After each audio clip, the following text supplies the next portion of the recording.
So the next part of this topic, surface chemistry, is colloids.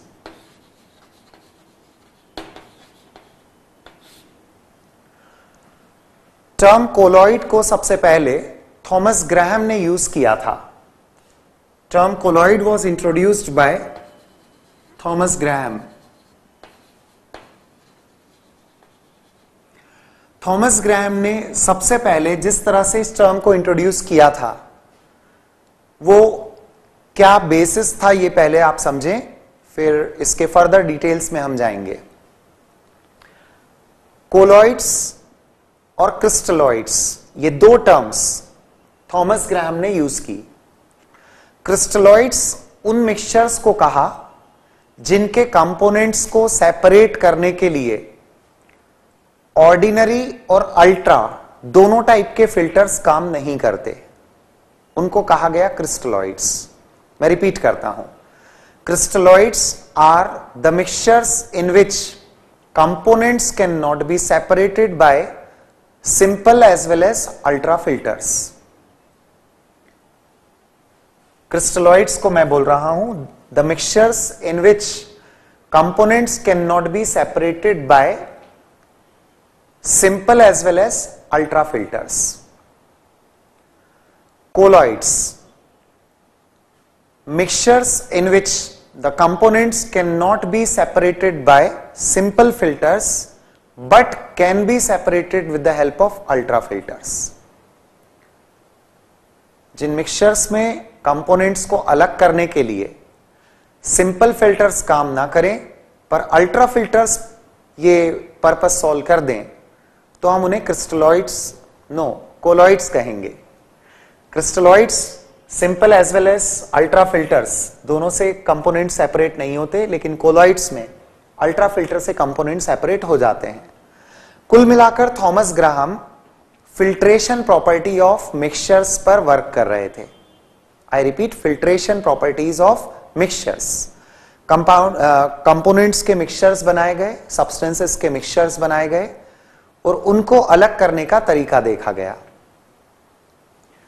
सबसे पहले जब इस टर्म को इंट्रोड्यूस किया गया था कोलॉइड को, तब ये क्लियर पिक्चर नहीं था कि ऐसा क्यों होता है. लेकिन बाद में कुछ एग्जाम्पल्स ऐसे मिले, जैसे सोडियम क्लोराइड. एक एग्जाम्पल सोचिए तो पिक्चर जल्दी क्लियर होगा आपके माइंड में. सोडियम क्लोराइड मतलब अपना कॉमन सॉल्ट. यदि आप इसको पानी में डिसॉल्व कर लेते हैं, if we dissolve it in water, तो जो solution of sodium chloride in water बनेगा, इसमें सोडियम क्लोराइड और वाटर को आप किसी भी तरह का फिल्टर यूज कर लो, अलग नहीं कर पाओगे. मतलब whether we use normal filters और we use the ultra filters. यहां मैं बता दूं, नॉर्मल फिल्टर मतलब जिसके पोर्स बड़े होते हैं, अल्ट्रा फिल्टर्स यानी जिसके पोर्स बहुत ही ज्यादा छोटे होते हैं. तो नॉर्मल और अल्ट्रा फिल्टर आप कुछ भी यूज कर लो.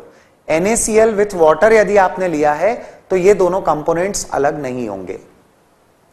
मैं यूज कर रहा हूं यदि सेम सब्सटेंस NaCl, पर इसका सॉल्यूशन मैंने बनाया बेंजीन में, NaCl इन बेंजीन या NaCl इन अल्कोहल.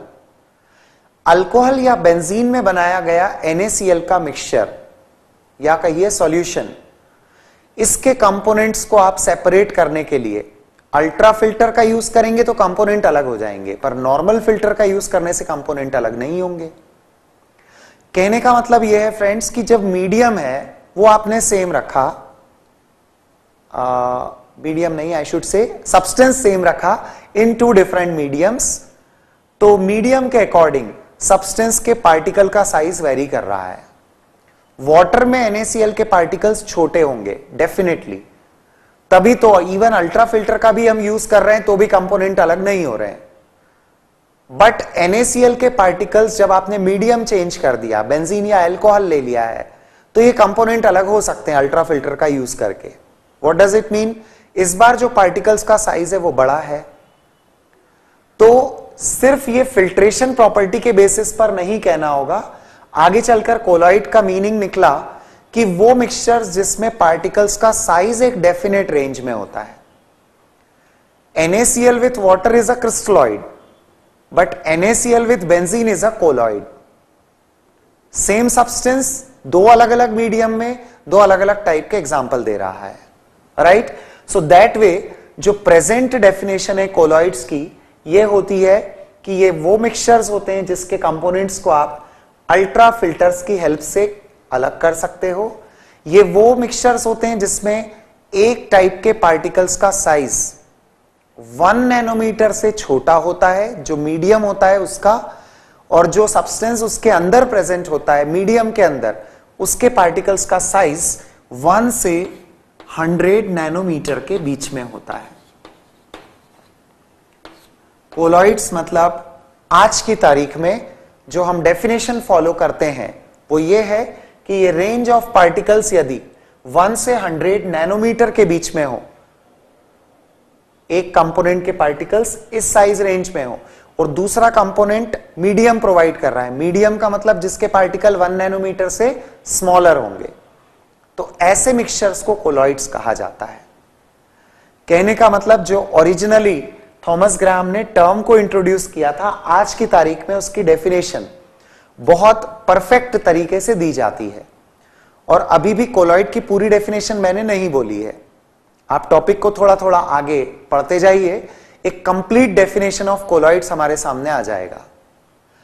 प्रेजेंटली हम मिक्सचर्स को 3 कैटेगरीज में डिवाइड करके बात करते हैं, 3 कैटेगरीज में। कुछ मिक्सचर्स को अब हम बोलते हैं ट्रू सॉल्यूशंस। अभी हम कोलॉइड की डेफिनेशन प्रॉपर इंट्रोड्यूस करने वाले हैं, उसके लिए यह सब बात हो रही है। कोलॉइडल सॉल्यूशंस या कोलॉइड्स एक ही बात है। और थर्ड कैटेगरी होती है सस्पेंशंस। हमें कोलॉइड्स को प्रॉपरली डिफाइन करना है तो 3 अलग अलग कैटेगरीज को समझना होगा, और तीनों कैटेगरीज को हम कुछ कॉमन प्रॉपर्टीज की हेल्प से देखेंगे। कुछ कॉमन प्रॉपर्टीज को यूज करके इन तीनों का एक कंपैरिजन देंगे। जैसे सबसे पहले नेचर।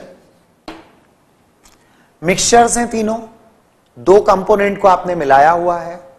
यदि आपने 2 कंपोनेंट्स को मिलाया है तो ट्रू सॉल्यूशन में जो कंपोनेंट्स होते हैं उनका मिक्सचर होमोजीनियस होता है। कोलॉइड्स और सस्पेंशन दोनों का नेचर हेट्रोजीनियस होता है।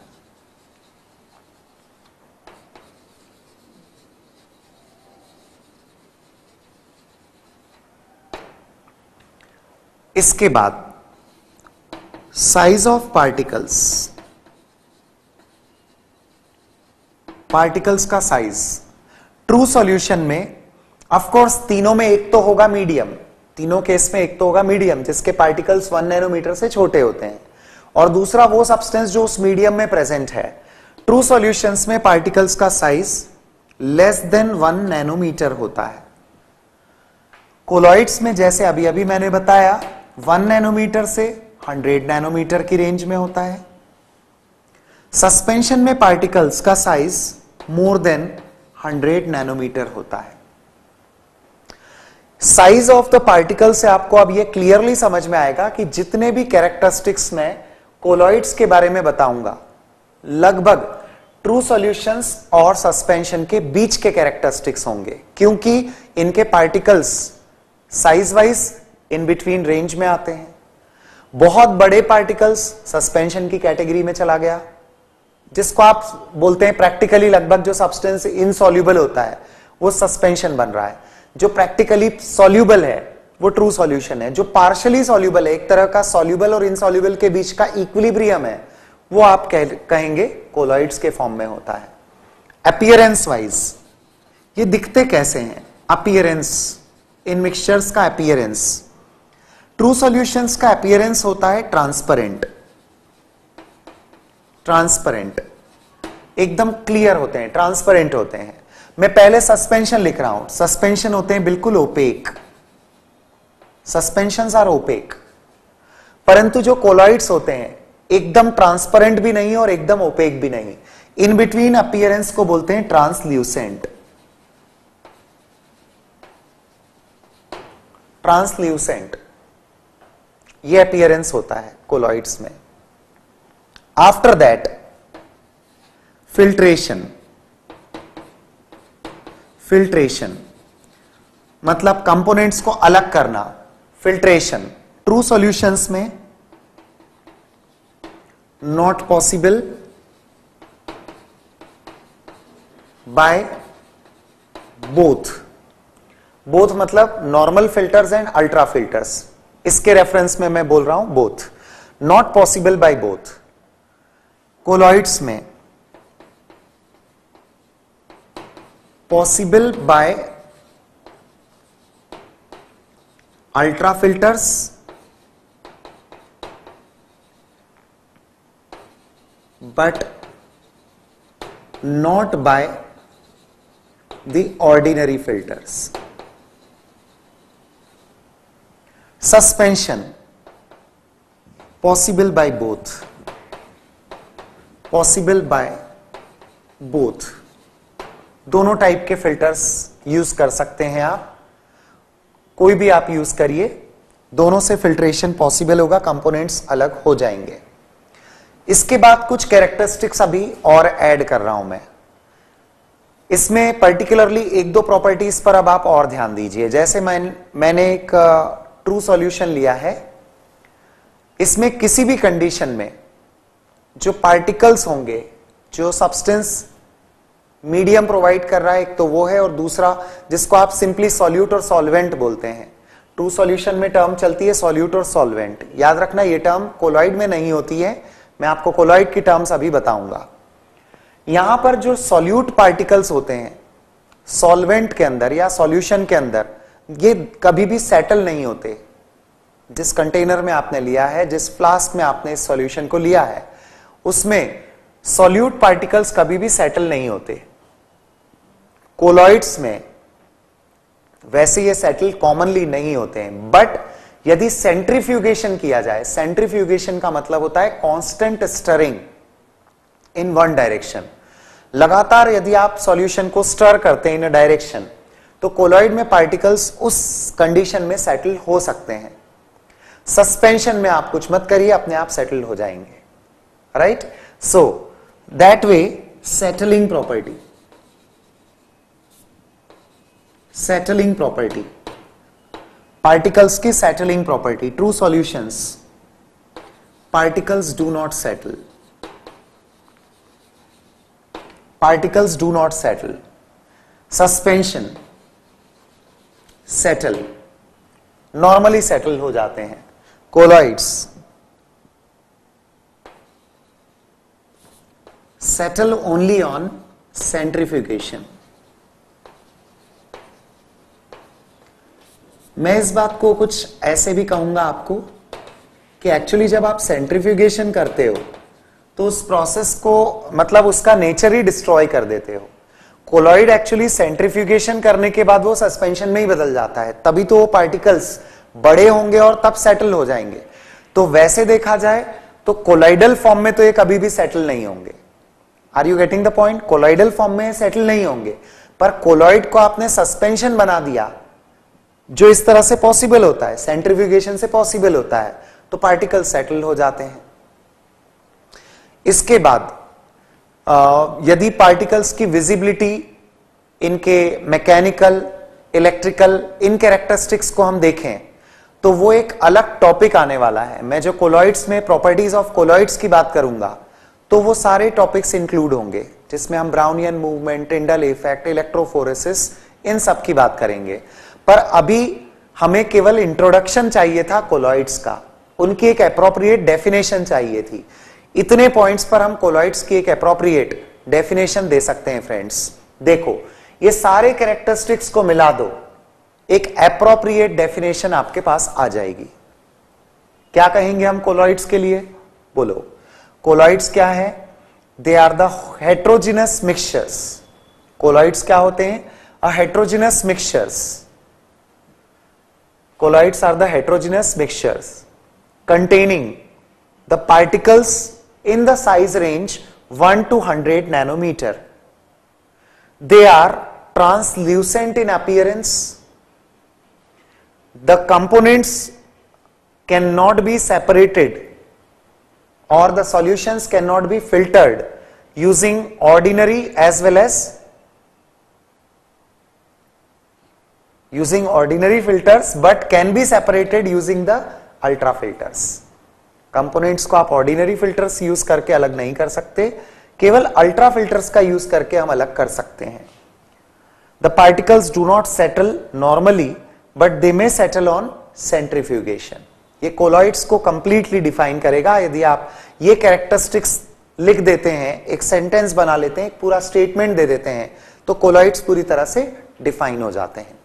Colloids are the heterogeneous mixtures containing particles from 1 nanometer to 100 nanometer in size. They appear translucent. Their components cannot be separated using the normal filters, but they can be separated by using the ultra filters. The particles do not settle normally, but on centrifugation, the particles can settle. इसके बाद colloids topic को थोड़ा और आगे बढ़ाते हैं. अपने chapter में हमें सस्पेंशन से मतलब नहीं है, ट्रू सॉल्यूशंस हमें नहीं चाहिए. हम बात करेंगे सिर्फ कोलॉइड्स की. डेफिनेशन पूरी हमारे सामने है अभी भी.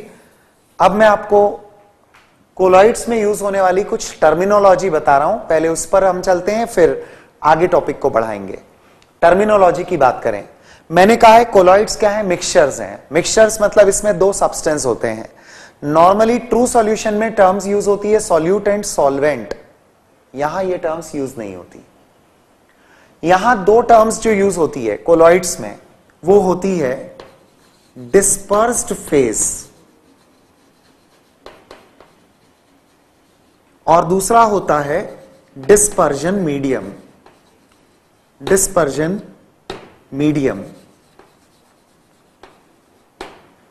Dispersed phase and dispersion medium.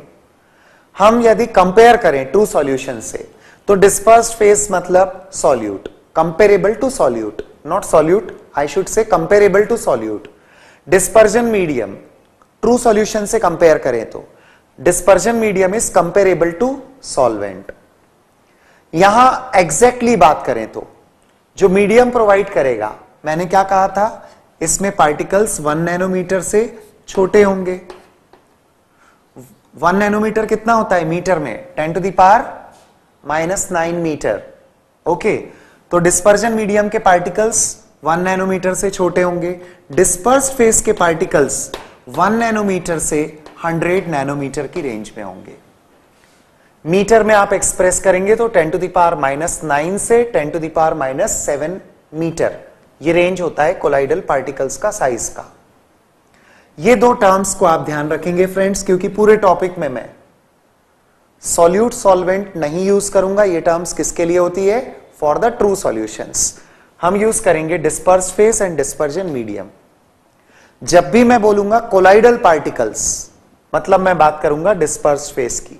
Colloidal particles, medium understood रहेगा कि किसी न किसी मीडियम में ये प्रेजेंट है. ऑल राइट, तो टॉपिक को आगे बढ़ाते हैं और क्लासिफिकेशन ऑफ कोलॉइड्स की बात करते हैं. Classification of colloids.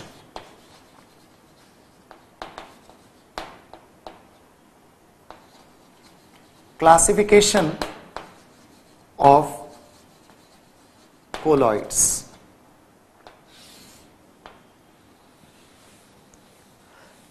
एक्चुअली इस टॉपिक में हम 3 अलग अलग क्लासिफिकेशंस देने वाले हैं.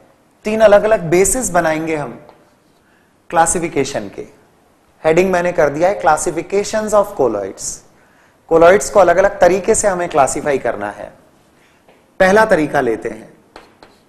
पहला मैंने लिया है based on the physical state of based on the physical states of dispersed phase and dispersion medium. In short मैंने DP and DM लिखा है, dispersed phase and dispersion medium. Based on the physical states of dispersed phase and dispersion medium. किसी भी colloidal solution के अंदर dispersed phase solid हो सकता है, लिक्विड हो सकता है, गैस हो सकता है। उसी तरह से डिस्पर्जन मीडियम भी सॉलिड हो सकता है, लिक्विड हो सकता है, गैस हो सकता है। यदि हम कॉम्बिनेशन बनाते हैं, परम्यूटेशन कॉम्बिनेशंस इनके लिए जाएं, तो 3 फिजिकल स्टेट इसकी और 3 इसकी लेकर टोटल 3 into 3 9 कॉम्बिनेशंस पॉसिबल होते हैं। रिमेंबर, उन 9 कॉम्बिनेशंस में से एक कॉम्बिनेशन होमोजेनियस मिक्सचर हमेशा बनाएगा and that will be a gas in gas. इसलिए होमोजेनियस मिक्सचर होने के कारण वो कभी भी कोलॉइड की कैटेगरी में नहीं आएगा। फ्रेंड्स, मैं कंक्लूजन ये बोल रहा हूं कि जब डिस्पर्स फेज और डिस्पर्जन मीडियम की फिजिकल स्टेट को लेकर हम कोलॉइड्स के टाइप बोलते हैं तो टोटल टाइप 8 होते हैं। There are total 8 types of colloids based on this.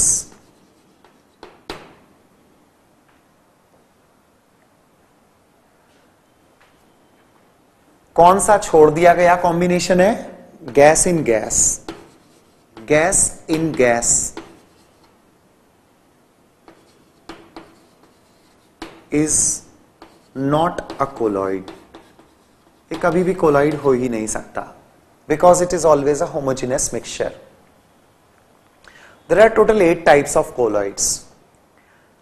Topic में हमें सभी टाइप्स पर नहीं जाना होगा, कुछ पर्टिकुलर टाइप्स पर हम स्पेशल एम्फेसिस देंगे और वो टाइप्स होंगे हमारे लिए जिसमें मैं आपको कुछ कॉमन कॉम्बिनेशंस बता देता हूं।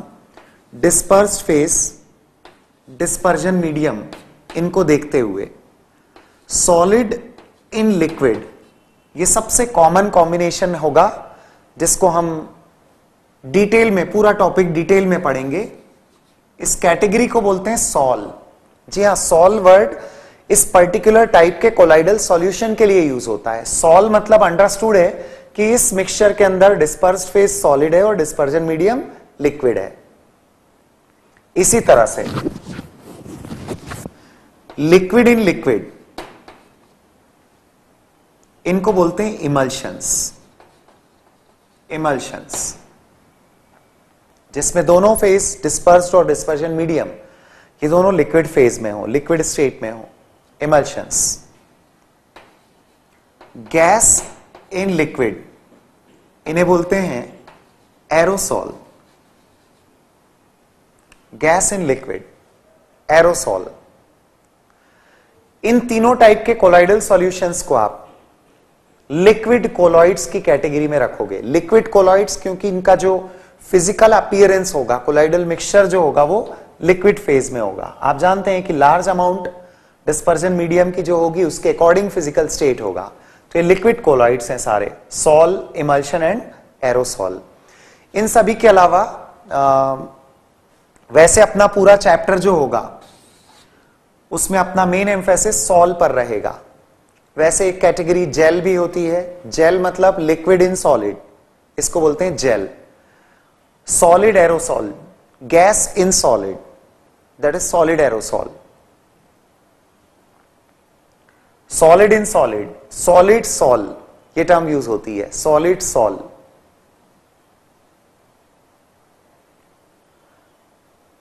लेकिन हमारा मेन एम्फेसिस सॉल पर होगा। Total 8 types. Gas in gas colloid नहीं होता। हमें लिक्विड कोलॉइड्स की बात करनी है टॉपिक के अंदर। Main emphasis solid in liquid होगा, जिनको बोलते हैं sol. Alright, this was the first elementary classification of colloids. अब हम चलते हैं सेकंड क्लासिफिकेशन पर। ये काफी बेहतर, based on the nature of particles of dispersed phase. Nature of particles of dispersed phase. Dispersed phase के पार्टिकल्स के नेचर पर बेस्ड कोलॉइड्स के 3 टाइप होते हैं। Let us take them one by one. Dispersed phase के particles के nature के basis पर कोलॉइड्स की तीन कैटेगरीज हैं। एक होता है सबसे कॉमन वाला, एक multi molecular colloid. Multi molecular colloid नाम से समझ में आता है, मल्टी मॉलिक्यूलर कोलॉइड मतलब जो हर डिस्पर्स्ड फेज पार्टिकल है वो कई मॉलिक्यूल्स का एक कॉम्बिनेशन है। यदि सिंगल यूनिट देखते हो आप, डिस्पर्स्ड फेज पार्टिकल की एक यूनिट आप देख रहे हो, तो उसमें मॉलिक्यूलर यूनिट्स जब बहुत सारी हो तो आप उन्हें बोलते हैं मल्टी मॉलिक्यूलर कोलॉइड्स। तो मल्टी मॉलिक्यूलर कोलॉइड्स आपने किसे कहा? डेफिनेशन वाइज चलें तो each dispersed phase particle consists of many molecules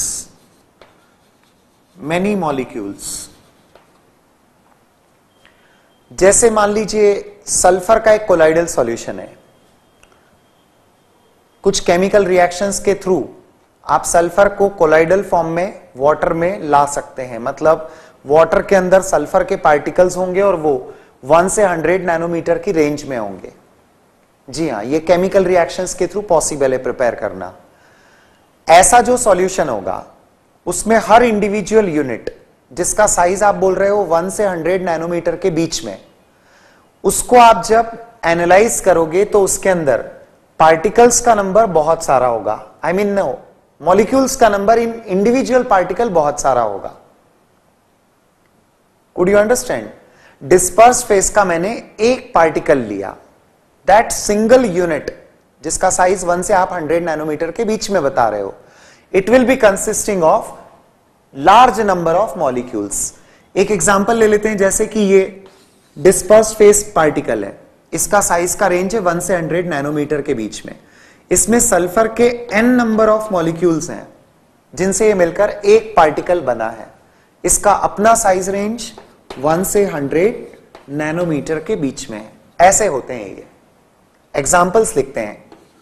इस कैटेगरी में क्या क्या आएगा? Colloidal solutions of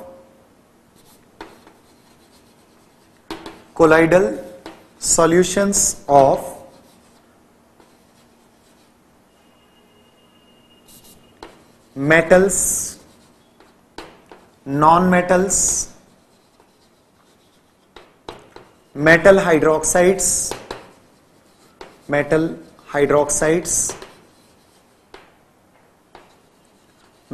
sulfides, etcetera. ये सब इस कैटेगरी में आते हैं। किसी भी मेटल का, नॉन मेटल का, मेटल के हाइड्रोक्साइड का, मेटल के सल्फाइड का आपने कोलाइडल सॉल्यूशन बनाया, जैसे ferric hydroxide, it's a metal hydroxide जो कोलाइडल सॉल्यूशन फॉर्म करता है, उसका नेचर मल्टी मॉलिक्यूलर कैटेगरी में जाएगा। हर इंडिविजुअल यूनिट बहुत सारे मॉलिक्यूल से कंस्टिट्यूट होती है। इसके बाद सेकेंड कैटेगरी आती है मैक्रोमोलिक्यूलर कोलॉइड्स। मैक्रोमोलिक्यूलर कोलॉइड्स नाम से ही समझ में आ रहा है, macro for a large, molecular colloid. Friends, इसमें होता है ईच डिस्पर्स्ड फेज पार्टिकल, ऊपर सिचुएशन क्या थी? Consists of many molecules. यहां है each dispersed phase particle is a large molecule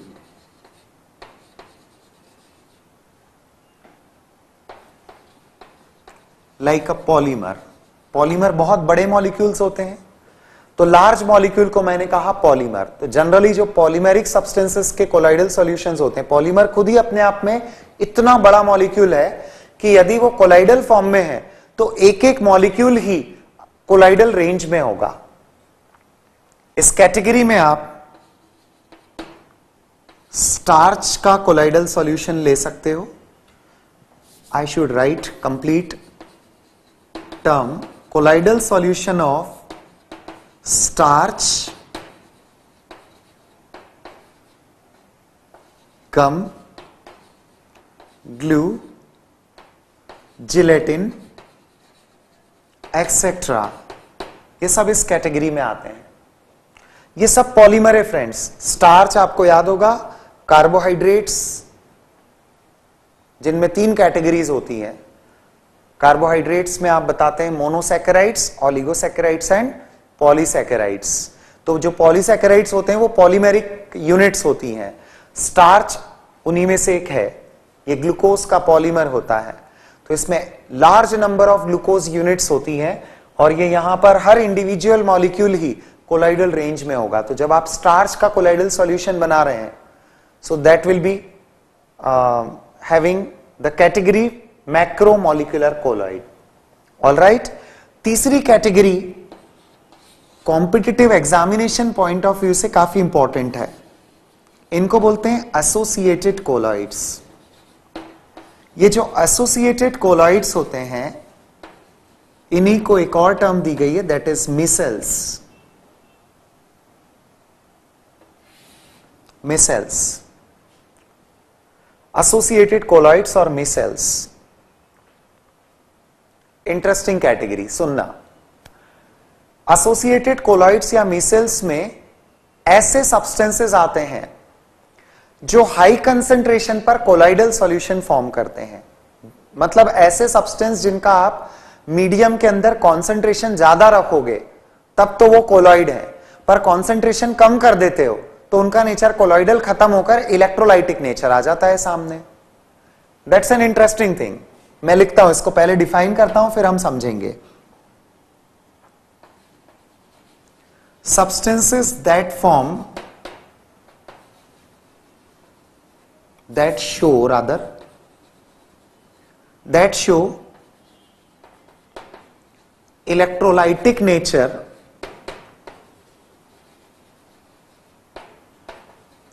in low concentrations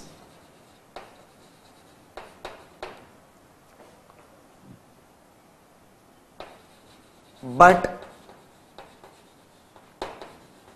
colloidal nature in high concentrations।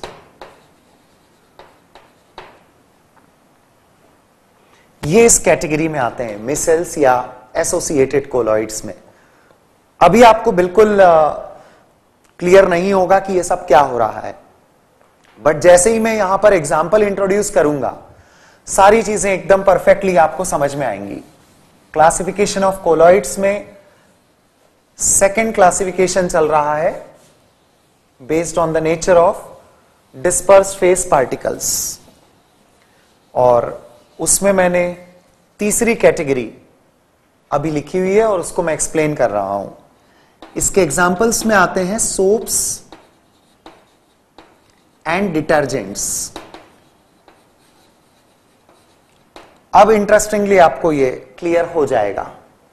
क्या आप मुझे बता सकते हैं सोप केमिकली क्या होते हैं?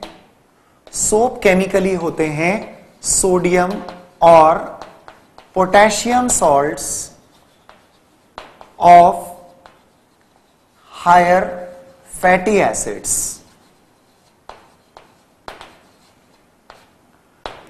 वर्ड फैटी एसिड्स यूज होता है कार्बोक्सिलिक एसिड्स के लिए। सोडियम और पोटेशियम सॉल्ट्स, कार्बोक्सिलिक एसिड्स के सोडियम और पोटेशियम सॉल्ट्स। हायर, हायर मतलब जिसमें हाइड्रोकार्बन पार्ट ह्यूज स्ट्रक्चर हो, बड़ा हाइड्रोकार्बन पार्ट हो, अल्काइल ग्रुप बड़ा हो, ऐसे वाले कार्बोक्सिलिक एसिड्स का सोडियम या पोटेशियम सॉल्ट सोप होता है। एज एन एग्जाम्पल C17H35COONA इस सोडियम स्टीरेट, ये एक सोप है, एक टाइप का सोप है ये। अब इस सोप के बारे में आप सोचें। डिटर्जेंट्स जो होते हैं डेफिनेशन वाइज सुन लो, सोप जैसे कार्बोक्सिलिक एसिड के सोडियम या पोटेशियम सॉल्ट होते हैं, वैसे ही detergents sulphonic acid, higher sulphonic acid के सोडियम या पोटेशियम सॉल्ट होते हैं। हायर सल्फोनिक एसिड के, मतलब मैं यहां पर शॉर्ट में लिखता हूं तो सोप्स हो गए RCOONA या K, इधर ये हो जाते हैं RSO3Na या K, सोडियम या potassium salt of sulphonic acid, higher sulphonic acid. Anyways, हम तो अब कंसेप्ट पर आ जाएं।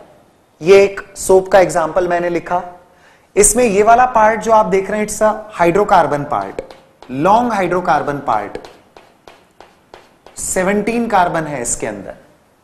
मैंने इस चेन में काउंट नहीं किया है, बस सीधे बना दिया है कि लॉन्ग हाइड्रोकार्बन पार्ट है COONA, ये सोप मॉलिक्यूल है, राइट। सोप मॉलिक्यूल के अंदर ये वाला पार्ट होता है आयोनिक, इजंट इट, क्योंकि ये CO negative Na positive ionic form में है, परंतु ये पूरा पार्ट हाइड्रोकार्बन पार्ट कोवेलेंट है। स्ट्रक्चरली ये आयनिक और ये कोवेलेंट पार्ट है एक सोप मॉलिक्यूल के अंदर।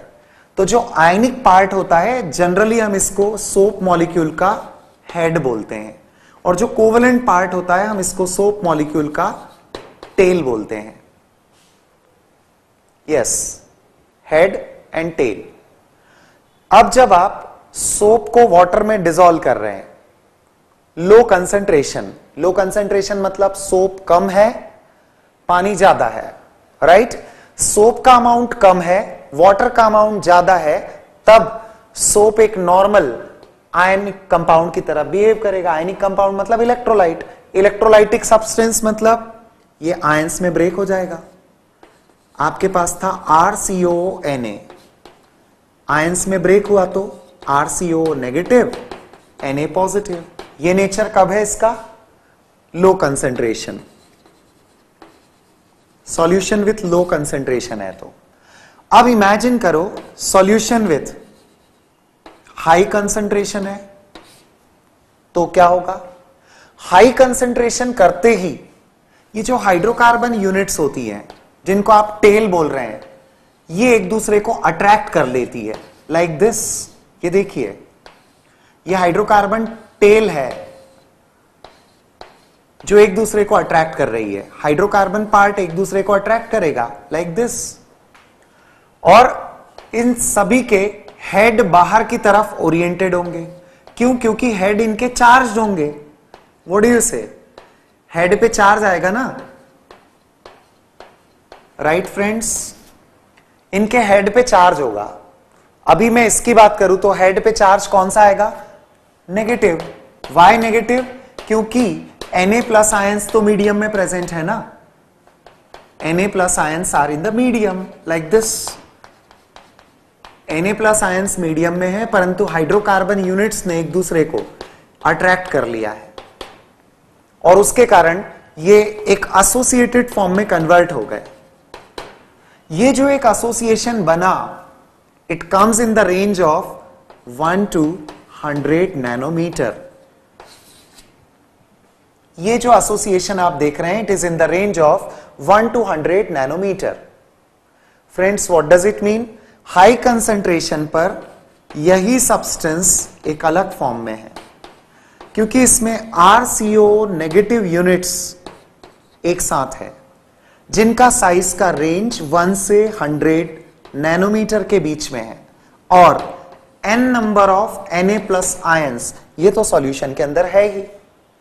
तो लो कंसंट्रेशन पे ये क्या था? सिंपली एक इलेक्ट्रोलाइट। हाई कंसंट्रेशन पे क्या हुआ? हाइड्रोकार्बन पार्ट एसोसिएट होने के कारण पार्टिकल्स कोलाइडल रेंज में चले गए, associated parts. This is called as associated colloid और मीसेल्स। इस कैटेगरी के सब्सटेंसेस को मीसेल्स कहा जाता है। Just please keep in mind कि ये जो एग्जांपल मैंने लिया, कोलॉइड्स को आप पॉजिटिव और नेगेटिव कैटेगरी में रखोगे based on the charge on their surface. तो सोप्स और डिटर्जेंट्स के कोलाइडल सॉल्यूशन कैसे कहलाएंगे? नेगेटिव। नेगेटिव का मतलब इनमें जो डिस्पर्स फेस पार्टिकल है, कोलाइडल पार्टिकल्स होंगे, इनकी सरफेस नेगेटिव होगी। ऑटोमेटिकली उसका मीनिंग है कि बैलेंस करने वाले पॉजिटिव आयंस डिस्पर्जन मीडियम में है। वाइस वर्सा सिचुएशन भी डेवलप हो सकती है, मतलब ऐसा नहीं है कि मिसेल्स हमेशा नेगेटिव कोलॉइड ही बनाएंगे, मिसेल्स पॉजिटिव कोलॉइड भी बना सकते हैं। जैसे आप एक एग्जांपल लीजिए, मैं लिखता हूं इसमें C12 H23 NH3 positive NH3 twice SO4। जरा इस एग्जाम्पल को सोचिए, C12H23 NH3 2SO4। अब इसको यदि मैं लो कंसंट्रेशन पर कंसीडर करता हूं तो क्या होगा? It will break into ions. इसके आयंस क्या होंगे? इसको बोलते हैं dodecyl ammonium sulphate. Dodecyl 12 carbon वाला है ना, इसलिए C12H23 NH3 positive rather NH3 twice SO4 low concentration पर C12H23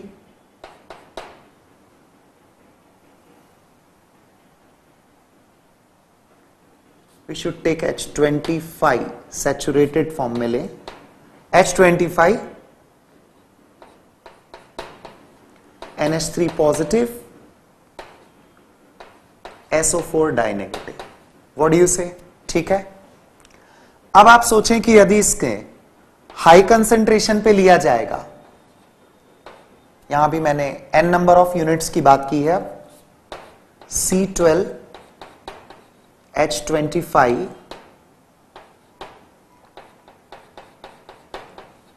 NH3 twice SO4, what will happen?